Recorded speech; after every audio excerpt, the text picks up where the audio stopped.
اگر مجھے اس راز کے بارے میں پتہ ہوتا تو آج نہ صرف برِ صغیر کی بلکہ دنیا کی تاریخ بہت مختلف ہوتی اور دنیا کے نقشے پر پاکستان جیسا کوئی ملک نہ ہوتا۔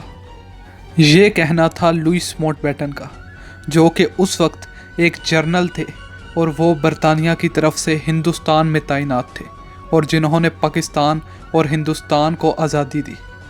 یہ دنیا کا سب سے زیادہ اور 20ویں سینچری کا سب سے اچھے طریقے سے چھپایا جانے والا راز تھا۔ یہ کہنا تھا جواہر لال نہرو کا۔ اگر یہ راز نہ چھپا رہتا تو آج دنیا کے نقشے پر پاکستان نہ ہوتا۔ ویڈیو شروع ہونے سے پہلے اس ویڈیو کو لائک کر لیں اور ہمارے چینل محاشب ٹی وی کو سبسکرائب کر لیں اور گھنٹی کے آئیکن کو بھی دبا دیں تاکہ ہماری کوئی بھی ویڈیو آپ مس نہ کر پائیں۔ اس راز کو جاننے کے لیے ہمیں 1948 میں جانا پڑے گا۔ ایک ایمبولینس جو کہ پاکستان کی گرمی میں ایک مریض کو لیے ہوئے بیچ روڈ پر بند ہو جاتی ہے۔ اس ایمبولینس میں موجود شخص اپنی زندگی کے لیے لڑ رہا ہوتا ہے۔ ایمبولینس خراب ہو چکی ہے مگر ڈرائیور اسے ہر حال میں سٹارٹ کرنے کی کوشش کر رہا ہے۔ اسی دوران اس ایمبولینس میں موجود مریض دم توڑ دیتا ہے۔ وہ شخص پاکستان کا سب سے قیمتی شخص تھا۔ وہ ہم سب پاکستانیوں کے قائد محمد علی جناح تھے۔ قائد اعظم کی بیماری کا اگر راز فاش ہو جاتا تو پاکستان کبھی نہ بن پاتا۔ کہا جاتا ہے کہ قائد اعظم محمد علی جناح سگریٹ کے بغیر رہ ہی نہیں سکتے تھے اور وہ ہر روز تقریباً 50 سگریٹ پیا کرتے تھے، مگر 1947 کے شروع میں ان کی بیماری نے ایک خطرناک موڑ موڑا۔ جناح تو یہ چاہتے تھے کہ وہ اپنی قوم کو ایک مضبوط قوم بنا کر جائیں، مگر ان کی صحت نے ان کا ساتھ نہ دیا۔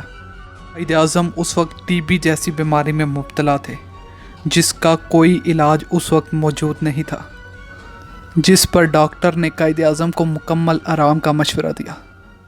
اس پر فاطمہ جناح کہتی ہیں کہ جب قائد اعظم کو ڈاکٹر نے یہ کہا تو ڈاکٹر کی طرف قائد اعظم نے غصے سے دیکھا اور جواب دیا کہ اگر میں آرام کروں گا تو پاکستان کی موومنٹ کو لیڈ کون کرے گا؟ مگر بٹوارے کے بعد قائد اعظم کی طبیعت اور بھی خراب ہو گئی اور وہ اس دنیا کو 11 ستمبر 1948 کو چھوڑ کر چلے گئے۔ 1960 میں جب جناح کی میڈیکل فائل کو پبلک میں دکھایا گیا جس پر ماؤنٹ بیٹن نے کہا اگر مجھے محمد علی جناح کی طبیعت کے بارے میں پتہ ہوتا تو میں اس پارٹیشن کو تھوڑا اور لمبا کرتا جب تک محمد علی جناح وفات نہ پا جاتے۔ اس سے پاکستان اور انڈیا دو ملک نہ بنتے۔ اس راز کو چھپا کر محمد علی جناح نے بہت اچھا قدم لیا، کیونکہ قائد اعظم جانتے تھے کہ اگر یہ راز فاش ہو گیا تو دنیا کے نقشے پر کوئی پاکستان نہیں بنے گا۔ قائد اعظم نے اپنی زندگی گنوا دی صرف ہماری آزادی کے لیے، اور آج ہم سندھی، بلوچی، پٹھان، پنجابی کی لڑائی لڑ رہے ہیں۔ کیسی قوم ہے ہم؟